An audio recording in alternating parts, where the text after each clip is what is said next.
बिस्मिल्लाहिर्रहमानिर्रहीम। अस्सलामु अलैकुम वरहमतुल्लाहि ताला वबरकातुहू। उम्मीद करता हूँ कि आप सब लोग खैरियत से होंगे। दुआ है कि अल्लाह पाक सबको सेहत और तंदुरुस्ती वाली लंबी ज़िंदगी अता फरमाए। दोस्तों, आज हम बात करने जा रहे हैं हज़रत उमर रज़ियल्लाहु ताला अन्हु के इस्लाम कबूल करने के बारे में कि हज़रत उमर रज़ियल्लाहु ताला अन्हु ने इस्लाम कबूल कैसे किया। आप पहले काफिर थे और नाउज़ुबिल्लाह मक्का के सख्त ज़ालिम लोगों में आपका शुमार होता था। आप छोटी छोटी बातों पे गुस्सा करते थे और लोगों के सर कलम कर दिया करते थे, और उसके बाद से जब आप इस्लाम लाए तो फिर आपके अंदर क्या चेंजेस आई, वो आज हम इस वीडियो के तवस्सुल से जानेंगे। हज़रत इब्न साद, इमाम हाकिम और इमाम बहकी दलाइल नबुव्वत में हज़रत अनस रज़ियल्लाहु ताला अन्हु से रिवायत करते हैं कि एक मरतबा हज़रत उमर फ़ारूक रज़ियल्लाहु ताला अन्हु गले में तलवार लटकाए, नंगी तलवार लिए अपने घर से गुस्से से बाहर निकले। कहने लगे कि मैं आज मोहम्मद सल्लल्लाहु ताला अलैहि वसल्लम को नाउज़ुबिल्लाह मिन ज़ालिक कत्ल कर दूंगा। रास्ते में बनी ज़हरा का एक शख्स आपको मिला और उसने पूछा, ए उमर किधर जाते हो? तो कहने लगे, नाउज़ुबिल्लाह मिन ज़ालिक, मैं मोहम्मद को कत्ल करने जा रहा हूँ। तो वो कहते, तुम मोहम्मद को तो कत्ल कर लोगे, लेकिन तुम बनी ज़हरा से कैसे बच सकोगे या उनकी आल औलाद से कैसे बच सकोगे? तो वो कहने लगे, हज़रत उमर रज़ियल्लाहु ताला अन्हु कहने लगे कि लगता है कि तुम भी बेदीन हो चुके हो। अब बेदीन होने से मुराद ये था कि वो लोग तो पहले थे बुत परस्त काफिर थे, तो वो जो शख्स आपको मिला था वो भी मुसलमान हो चुका था। इसलिए हज़रत उमर रज़ियल्लाहु ताला ने उस शख्स को कहा कि लगता है तुम भी बेदीन हो चुके हो, यानी कि तुम अपना जो शिरक है, जो अपनी बुत परस्ती करते थे, वो छोड़ चुके हो और मोहम्मद के दीन की तरफ चले गए हो। तो ये सुनकर तो उसने कहा कि मोहम्मद सल्लल्लाहु अलैहि वसल्लम को कत्ल करने से पहले ये देख लो कि तुम्हारी बहन और तुम्हारा बहनोई भी बेदीन हो चुका है और मोहम्मद सल्लल्लाहु ताला अलैहि वसल्लम के दीन की तरफ चले गए हैं, उन्होंने भी कलमा पढ़ लिया। ये सुनकर वो और आग बगोला हो गए। अब हज़रत उमर रज़ियल्लाहु ताला अन्हु गए अपनी बहन के घर। वहाँ पे उनकी खिड़की से हज़रत उमर रज़ियल्लाहु ताला अन्हु सुनते हैं कि उनकी बहन और उनका बहनोई दोनों कुरान मजीद की तिलावत कर रहे थे। तो वो अंदर गए और उन्होंने जाके पूछा कि तुम ये क्या गुनगुना रहे थे? नाउज़ुबिल्लाह मिन ज़ालिक, कुरान पाक को कहते हैं कि तुम क्या गुनगुना रहे थे? तो वो कहने लगी कि नहीं कुछ नहीं, हम लोग सिर्फ बातें कर रहे थे आपस में। नहीं, वो कहने लगे नहीं, तुम बातें नहीं कर रहे थे, तुम कुछ गुनगुना रहे थे। तो जब उन्होंने कहा ना कि हम लोगों ने अपना दीन छोड़ दिया है, यानी कि हम लोग काफिर से हट चुके हैं, हम बुत परस्ती से हट चुके हैं, हम मुशरिक होने से बच गए हैं, हमने मोहम्मद सल्लल्लाहु अलैहि वसल्लम के दीन को अपना लिया। तो ये सुनकर उनके जो बहनोई था, हज़रत उमर रज़ियल्लाहु ताला अन्हु ने उनके बहनोई को खूब मारा, बहुत जुल्म किया उनके ऊपर, बहुत तशद्दुद किया उनके ऊपर। तो अब उनकी जो बहन थी वो अपने खावन को, अपने शोहर को बचाने के लिए आगे हुई, लेकिन हज़रत उमर रज़ियल्लाहु ताला अन्हु ने उनके चेहरे पर भी ज़ोरदार थप्पड़ सीध किया, यहाँ तक कि उनका चेहरा लहू लुहान हो गया। हज़रत उमर रज़ियल्लाहु ताला अन्हु कहते हैं, अच्छा दिखाओ वो किताब मुझे। तो आपकी बहन कहने लगी कि नहीं, तुम इसको नहीं छू सकते। आप फरमाते, क्यों? मुझ में ऐसा क्या जो मैं इसको नहीं छू सकता? कहने लगी, इसको पकड़ने के लिए, इसको छूने के लिए, इसको पढ़ने के लिए तुम्हें पाक होना ज़रूरी है, तुम अभी नापाक हो।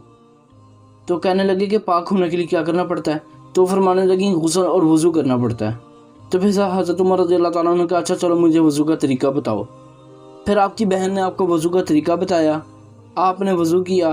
फिर उसके बाद जब आपने उस कुरान पाक को खोला, अच्छा अब पहले तो ये था कि जो मक्का था ना, उसके अंदर अहले इल्म बहुत कम थे, यानी कि पढ़ना लिखना बहुत कम जानते थे कुछ लोग। हज़रत उमर रज़ियल्लाहु ताला उन बंदों में से थे जो अहले इल्म थे, यानी कि पढ़ना लिखना जानते थे। अब हज़रत उमर रज़ियल्लाहु ताला को पढ़ना लिखना आता था, तो हज़रत उमर रज़ियल्लाहु ताला ने वो किताब खोली और पढ़ा यहाँ से, सूरह ताहा से, बिस्मिल्लाहिर्रहमानिर्रहीम, ताहा मा अंज़लना अलैकल कुरआन लितश्क़ा इल्ला तज़किरतन लिमन यख़शा तंज़ीलन मिम्मन ख़लक़ल अर्ज़ वस्समावाति उला अर्रहमानु अलल अर्शि इस्तवा, यहाँ से पढ़ना शुरू किया। और जब वो यहाँ पर पहुँचे ना, इन्ननी अनल्लाहु ला इलाहा इल्ला अना फ़अब्दुनी व अक़िमिस सलाता लिज़िक्री, तो फिर वो कहने लगे कि मुझे ये बताओ कि इस वक्त मोहम्मद सल्लल्लाहु अलैहि वसल्लम कहाँ बैठे हैं, मैं उनके पास जाऊँगा। जब वो पहुँचे, जब उनको पता बताया कि मोहम्मद सल्लल्लाहु अलैहि वसल्लम इस वक्त यहाँ बैठे हुए हैं, वो उस वक्त बैठे थे सफ़ा पहाड़ी के नीचे जो घर है ना वहाँ पर। तो हज़रत उमर रज़ियल्लाहु ताला अन्हु वहाँ पहुँचे और जाकर आपने दरवाज़े पे जब دیکھا کہ حضرت امیر حمزہ رضی اللہ تعالیٰ عنہ اور حضرت طلحہ بن زبیر رضی اللہ تعالیٰ عنہ دو صحابی کھڑے تھے اور بھی کافی کچھ لوگ کھڑے ہوئے تھے. تو حضرت عمر رضی اللہ تعالیٰ عنہ گئے اور حضرت حمزہ کہنے لگے کہ اگر تو یہ عمر آ گیا ہے، اگر تو یہ اسلام قبول کر لے گا تو ٹھیک ہے، اگر نہیں کرے گا تو ہم اس کو آسانی کے ساتھ اس کو قتل کر دیں گے. اور اس سے پہلے آپ صلی اللہ تعالیٰ علیہ وآلہ وسلم نے بعض روایات کے مطابق بروز جمعرات کو آپ نے دعا کی تھی کہ اے اللہ یا تو عمر بن خطاب کو یا ابو جہل بن ہشام کو مسلمان کر دے تاکہ اسلام پر غلبہ حاصل ہو. تو اللہ تعالیٰ نے اب ان کی دعا قبول بھی کی. پھر اس کے بعد جب حضرت عمر رضی اللہ تعالیٰ عنہ آئے اور حضرت امیر حمزہ رضی اللہ تعالیٰ عنہ اور حضرت طلحہ بن زبیر رضی اللہ تعالیٰ عنہ، آپ دونوں نے حضرت عمر رضی اللہ تعالیٰ عنہ کو پکڑا اور اندر لے کے گئے رسول اللہ صلی اللہ تعالیٰ علیہ وسلم کی بارگاہ میں. اب رسول اللہ اپنے کمرے میں تشریف فرما تھے.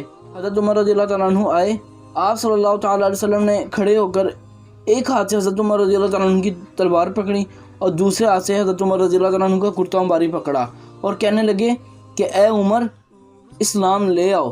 تو حضرت عمر رضی اللہ تعالیٰ عنہ نے کہا کہ یا رسول اللہ میں آپ پر اور اللہ پر ایمان لاتا ہوں، اور پڑھا اشہد اللہ الہ الا اللہ وانت اشہد ان محمد عبدہ ورسولہ، کہ میں گواہی دیتا ہوں کہ اللہ کے سوا کوئی عبادت کے لائق نہیں، اور میں گواہی دیتا ہوں کہ آپ اللہ تعالیٰ کے بندے اور رسول ہیں. پھر اس کے بعد حضرت عمر رضی اللہ تعالیٰ عنہ نے کعبے میں جا کر اعلان کیا کہ اگر کوئی اپنے بچے یتیم کروانا چاہتا ہے، اگر کوئی اپنی بیویاں بیوہ کروانا چاہتا ہے تو آئے ہمیں نماز سے روکے، ہمیں دین سے روکے. اگر وہ آئے گا تو میں اس کی گردنیں اڑا دوں گا، کیونکہ آج میں نے محمد عربی صلی اللہ تعالیٰ علیہ وآلہ وسلم کا کلمہ پڑھ لیا اور میں مسلمان ہو گیا ہوں. تو یہ تھی حضرت عمر رضی اللہ تعالیٰ عنہ کی اسلام لانے کی داستان. امید کرتا ہوں کہ آپ کو پسند آئی ہوگی. اگر پسند آئی ہے تو میری ویڈیو کو لائک کریں، کامنٹ کریں، سبسکرائب کریں، شیئر کریں. ملتے ہیں انشاءاللہ کسی نئی ویڈیو میں کسی نئے ٹاپک کے ساتھ. تب تک کے لیے السلام علیکم.